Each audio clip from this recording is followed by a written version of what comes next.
So in my last video, I had a couple people asking me if the dead pixels were just the result of me basically being on PC.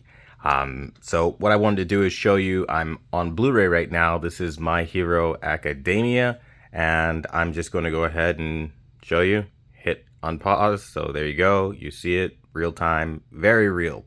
So what I want to do, I'll go forward a couple of frames just so we get to something that's a little brighter. Let's try to fast forward to a couple different chapters here, just so you can kind of see what's going on here. Okay, so this will be fine, how they like swoop in and do that whole little thing there. Okay, so what I want to show you is the same thing, and we can go to the same spot, and we can see, again, dead pixels, a ton of them. So it's, again, exactly like I told you it was.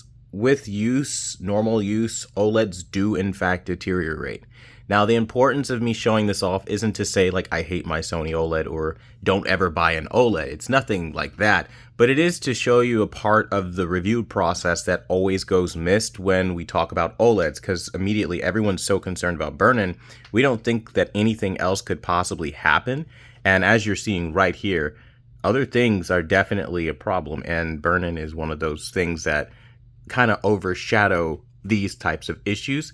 And again, it's around the entire border there. I mean, like the entire border. And when it's not around the entire border, you can see some pixels. I don't know if you can see it on camera. Some pixels kind of get a little fair in nature. I'll try to zoom in a little bit so you can kind of see it. Some pixels get light colored, so I know they're on their way out. Like up in here, some of these pixels are lighter colored, so they're on their way out. And again, this is, I don't know if the heat is strongest on the corners. I don't know. Like, I mean, I really couldn't tell you why one side messes up more than the other, but I can tell you all the way around the border, just like I had in the video, you have a ton of dead pixels. And it continues like this for quite some time. So the message here is very simple. It's like, you know, oddly enough, yes, even at the bottom, you do have the same dead pixel behavior. And again, you can see some of those lighter pixels there. I don't know if you guys can see it totally, but you have some lighter pixels that we have around here, which lets me know that those pixels are going to go out. I don't know if soon is the word I would use, but they are on their way out.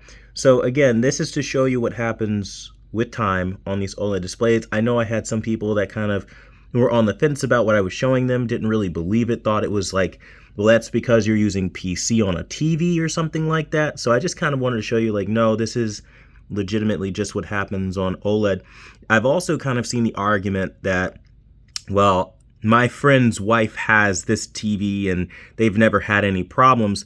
Now, I find those kinds of comments always weird because it's like, how do you know what's going on in your friend's wife's home? Like, that's strange, but okay, I'll let you have that one. And then also the people that say that they don't have any problems. Listen, that is 100% ideal. That's what we're after. We don't want any problems on our OLEDs, but we do have to be honest when we run into issues like this, because maybe there's a way of reducing dead pixels. Maybe there's a way of calling attention to it, so that consumers are fairly warned about what they're going to be getting themselves into as an OLED owner. Because as I go around this entire border, you'll see a ton of dead pixels, and this is on normal content. We're on our Blu-ray. This is My Hero Academia. And again, to show you guys that, just sit back here. You guys see it in real time. I'll just hit the fast forward button. Okay. It's actually a Blu-ray. So I don't know. And it says it right there, Blu-ray ROM. So, I mean, really, this is just what it is. And again, when you're watching normal content, you can see this. It is an issue. And I wanted to highlight it so that any prospect buyer of OLED will understand, like, this is a risk of the technology. So hopefully this hits home and you can make purchasing decisions now that you have this added information. And that being said, I want to thank you guys so much for watching the #1 brand in honesty. And until the next video, I'll see you guys later.